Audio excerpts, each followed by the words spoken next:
bienvenue au Livre à la portée des mots, votre émission de littérature, qui est en fait un club de lecture où ensemble on discute de ce qu'on a lu, on fait des propositions, on les analyse ensemble, on parle de livres, on aime ça les livres. Avec moi, deux femmes extraordinaires. Je parle ici bien sûr de Mélanie Saint-Germain, artiste en tout genre et femme exceptionnelle. Et une autre femme exceptionnelle, Pauline Lapointe, qui gère les bibliothèques, entre autres, mais qui a plein d'autres tâches et qui est fantastique. Et on est d'ailleurs chez elle, à la bibliothèque de Debout-Mistassini. Je vous invite à aller faire un tour ici ou dans votre bibliothèque, peu importe où elle se trouve. C'est intéressant, il y a plein de choses, plein de services. Plein de choses. Aujourd'hui, on va parler d'histoire, parce qu'il y a beaucoup de livres sur l'histoire, que ce soit des romans historiques, peu importe.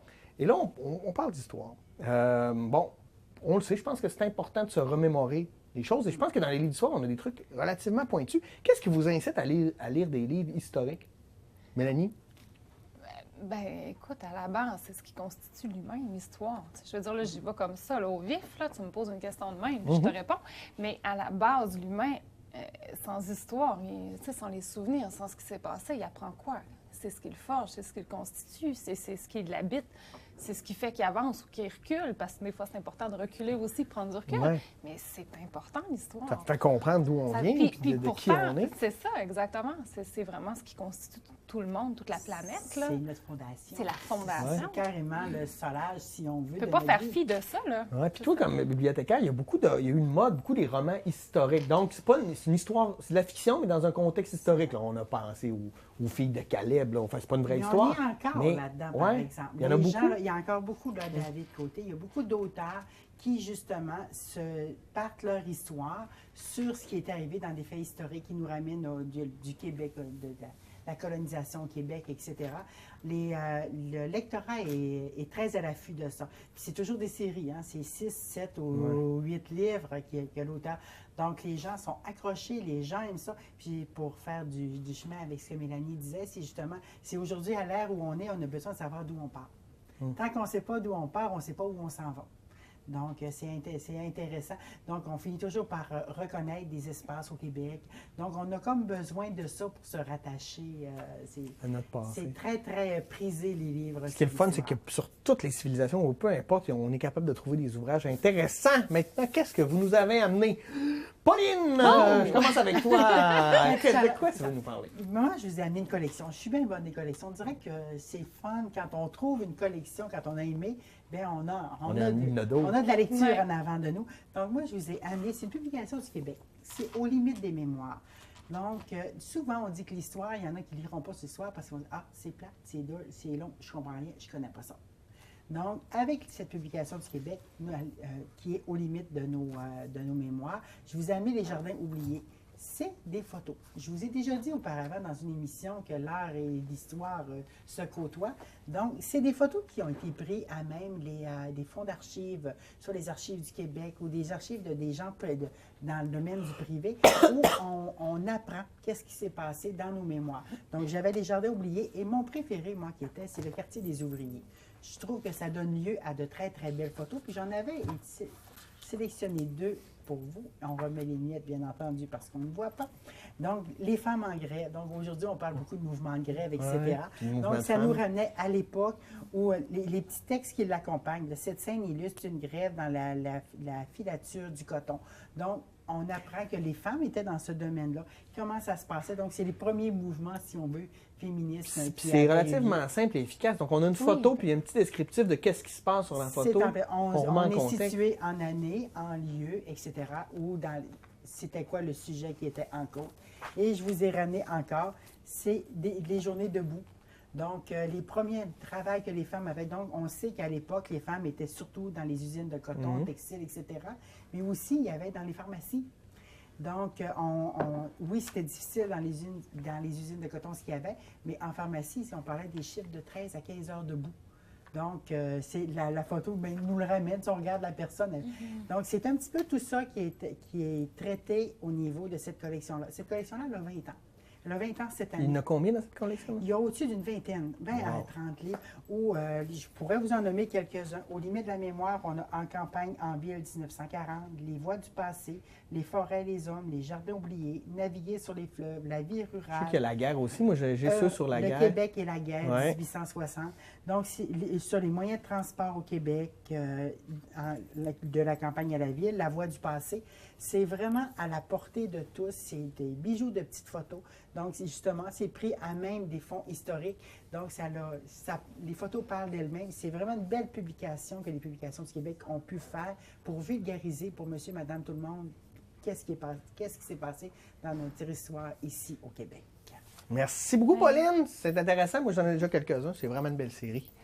Mélanie, oui. Où vas-tu nous amener maintenant?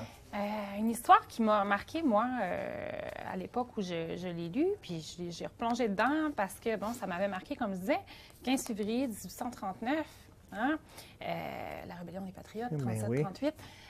Pierre Falardeau, qui a une plume, hein, on la connaît, un grand souverainiste, homme très engagé, très engagé, qui n'a pas peur des mots. Oui, qui n'a pas peur des mots, qui n'a pas la langue dans sa poche. Qui n'a pas la langue dans sa poche.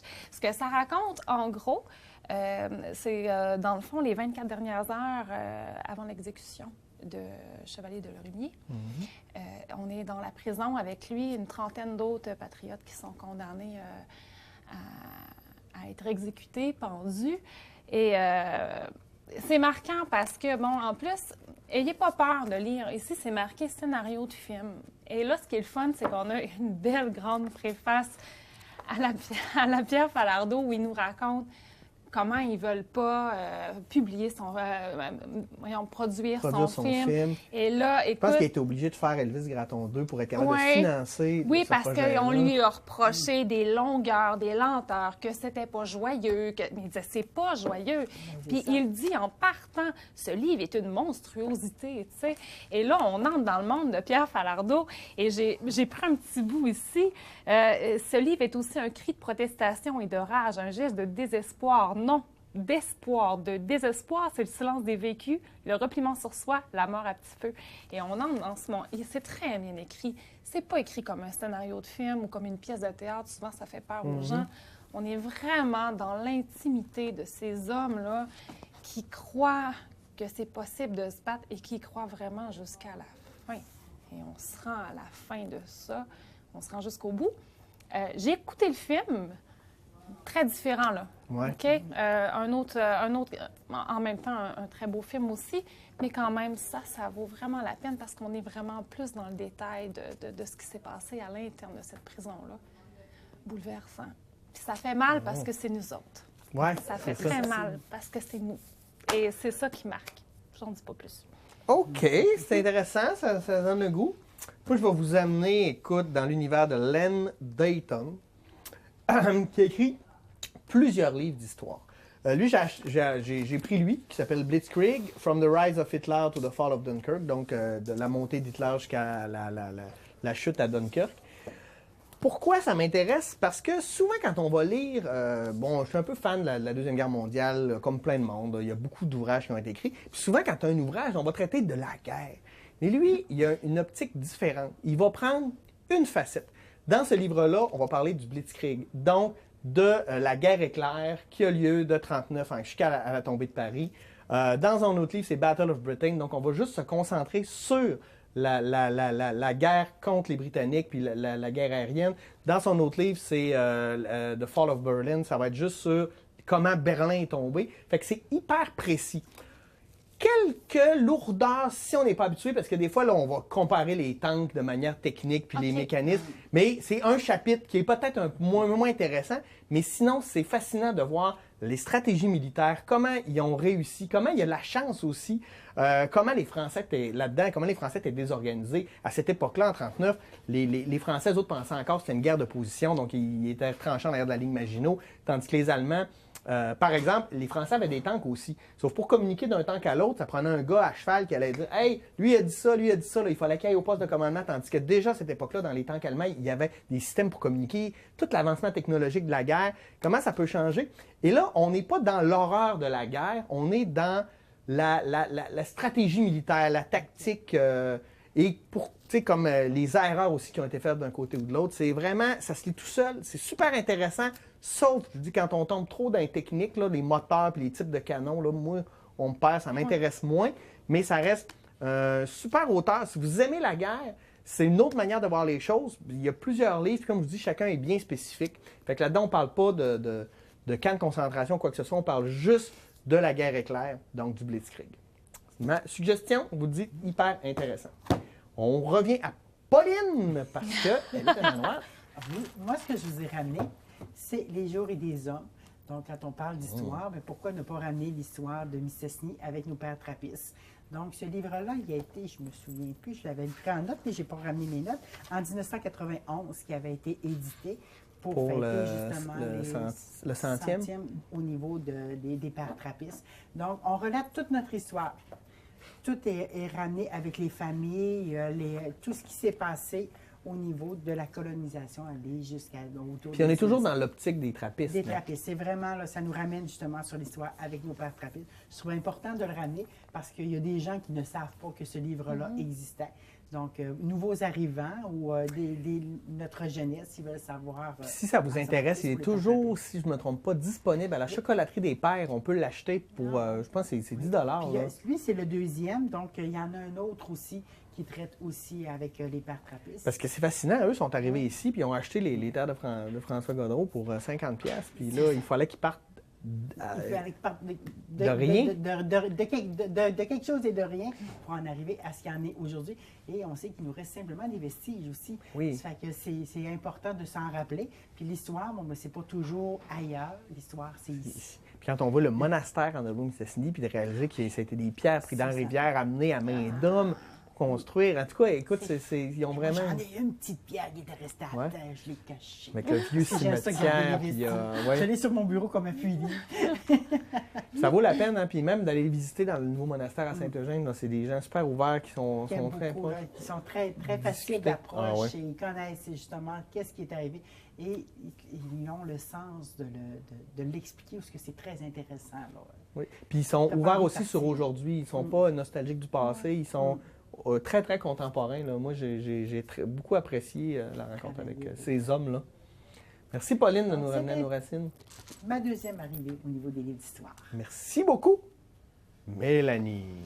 Dans quoi vas-tu te lancer? Tu as toujours une mise en entrée avec moi un peu mystérieuse. Oui, c'est parce que tu n'as pas de réflexe. Ça va me suivre.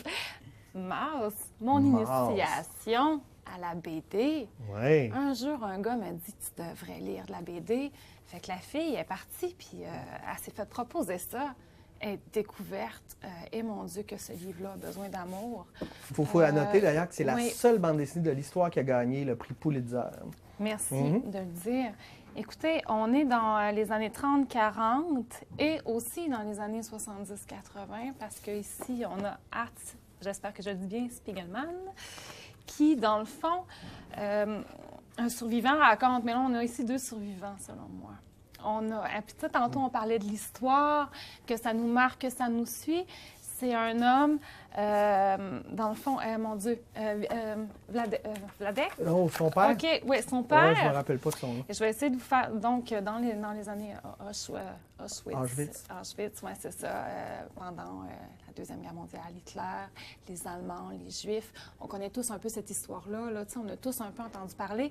Dans le fond, Spiegelman, fils, décide dans les années 70-80, qui est un BDiste. Et là où c'est bouleversant, c'est que c'est vrai. Ce qui raconte l'histoire de son père. Il raconte vraiment son histoire et l'histoire de son père à travers une BD.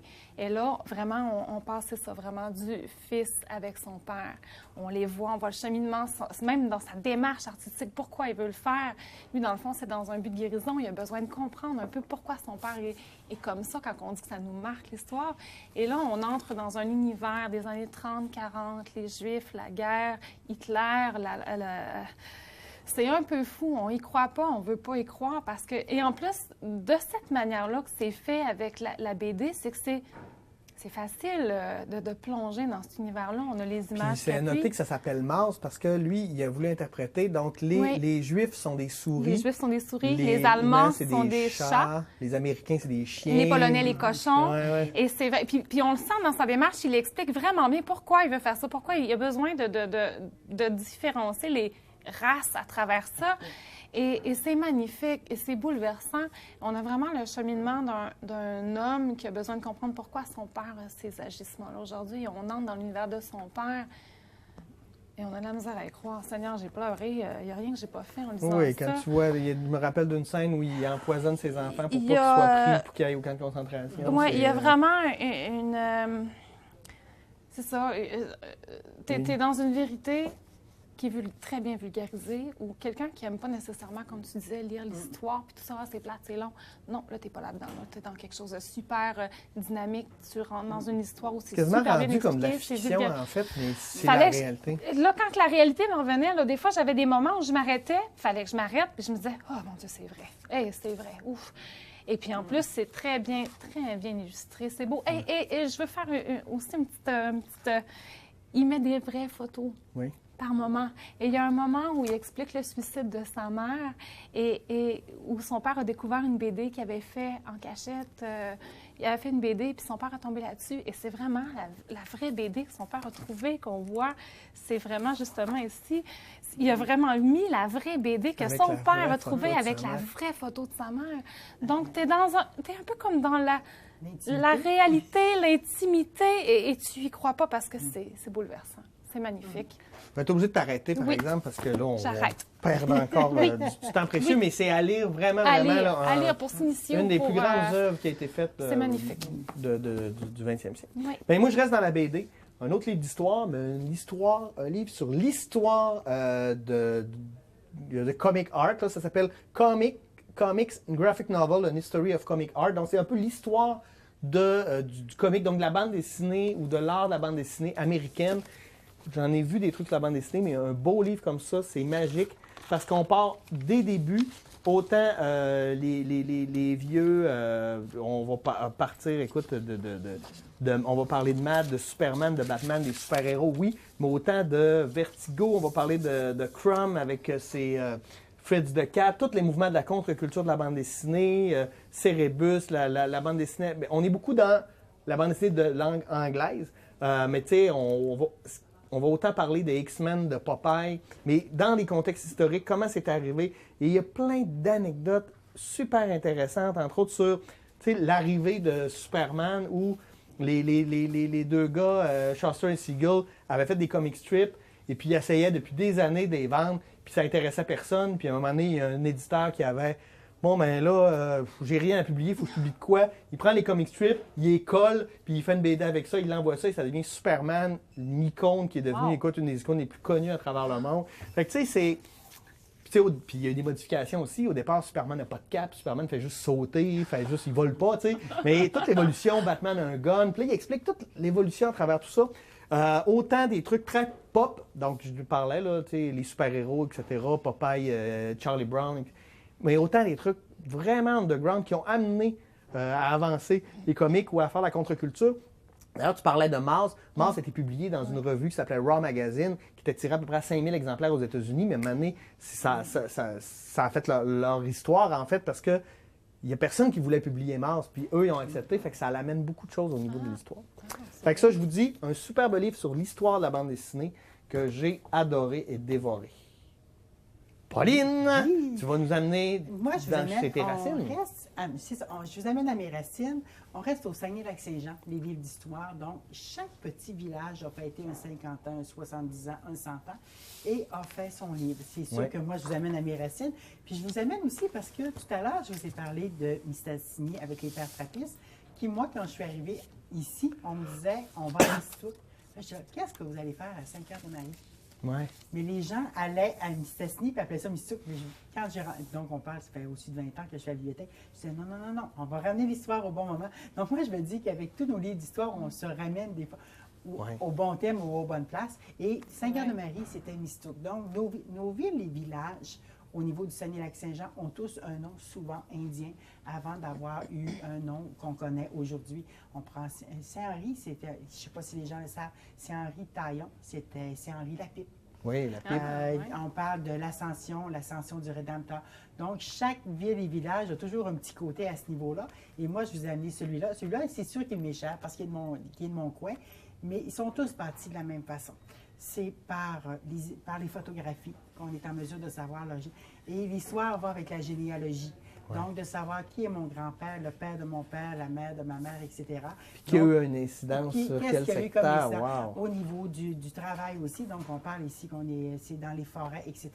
Donc, on apprend que, bon, aujourd'hui, on sait tous les multifonctionnels qui travaillent dans le bois, etc. Mais on était au Godendard, on était au Ciotte.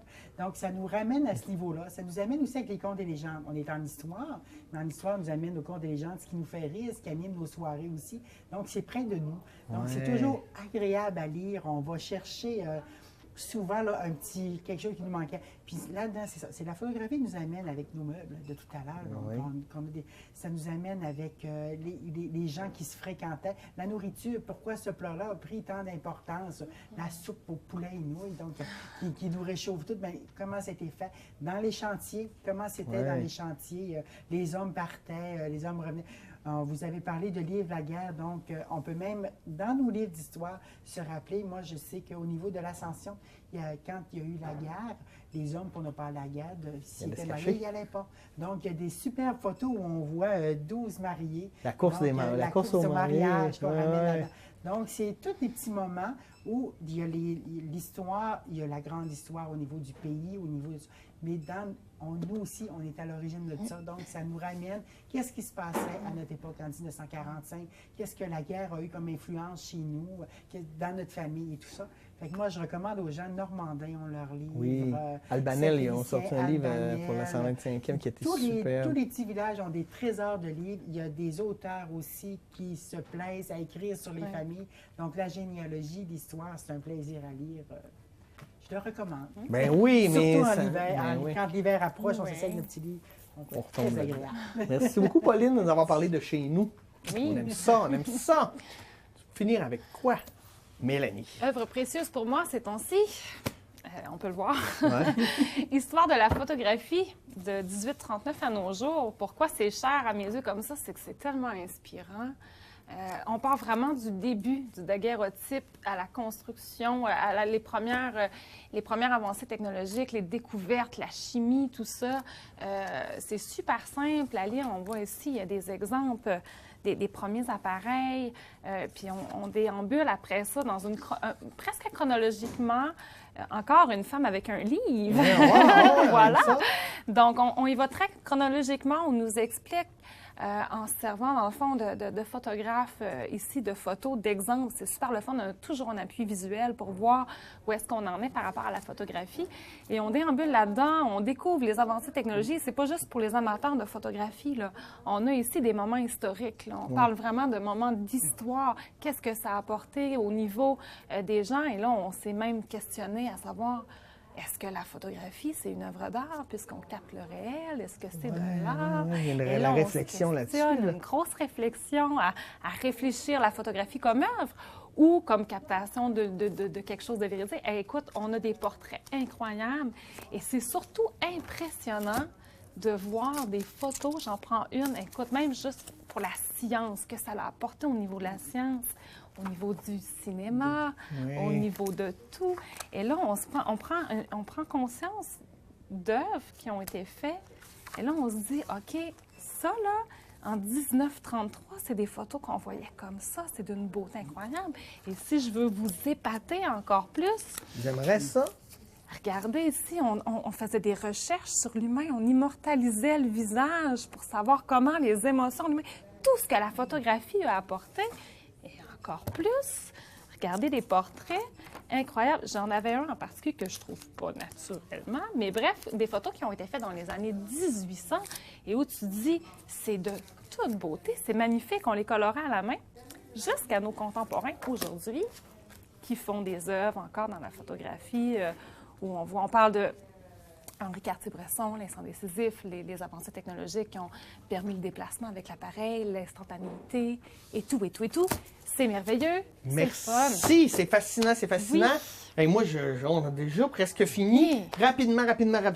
Le mien, je l'aime beaucoup. Grandes batailles qui ont façonné le cours de l'histoire. C'est un livre, en fait, pas sur l'histoire, mais sur la stratégie militaire, si vous voulez. Fait que c'est un livre où on va prendre des grandes batailles. Là, je vous donne un exemple. La bataille de Cannes, ça peut être Austerlitz, ça peut être Hastings. Et là, on de toutes les époques, là, autant médiévales, dans l'âge de la poudre, on va parler, mettons, de Constantinople. Mais ce qui est intéressant, c'est mise en contexte, comment les gens armés, etc. On va faire des schémas de la bataille pour bien comprendre comment Constantinople a été pris. Puis après ça, les conséquences sur l'histoire. Parce qu'une fois que, par exemple, pour Constantinople, que les Byzance est tombé, puis que ça devient le régime ottoman qui prend place, bien, ça a changé l'allure de la Turquie moderne, etc. Fait que rapidement, un livre super pour ceux qui s'intéressent à la stratégie. Puis qu'est-ce que ça donne? C'est pourquoi on a fait ci, on a fait ça. Vachement intéressant. Là-dessus, on a déjà fini, ça va vite. On aime ça. Merci les filles. Merci d'avoir été là. On se retrouve la semaine prochaine pour un dernier épisode de notre saison du livre à la portée des mots, où là, on va parler de nos plaisirs coupables, des choses qu'on est un peu gênés d'avoir lues et que finalement, on a aimé quand même. On se dit à la semaine prochaine. Bye bye.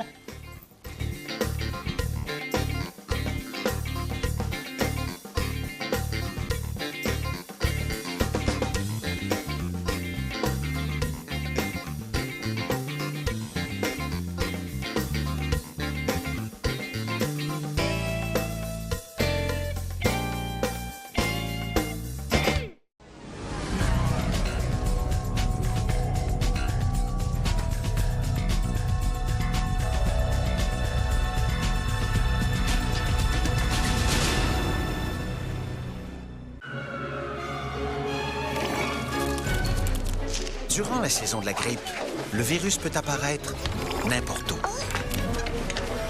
Il est invisible, imprévisible, et tout le monde peut se faire prendre par surprise. Heureusement, le vaccin contre la grippe est la méthode la plus efficace de se prémunir contre lui. Ne vous laissez pas surprendre par la grippe. Faites-vous vacciner. Renseignez-vous à santé.gouv.qc.ca. Mon monde parfait. Dans mon monde parfait, les chiens parlent. Encore la balle, encore. Les lits se font tout seuls. Les gens fâchés font des bulles. Dans mon monde parfait, toutes les autos, camions et les bus fonctionnent à l'électricité. Ça, on peut le faire. Et c'est le temps de le faire. Propulsons le Québec vers l'avenir avec notre électricité. L'électrification des transports, c'est le temps pour vous d'embarquer. Merci, madame, et bonne fin de journée.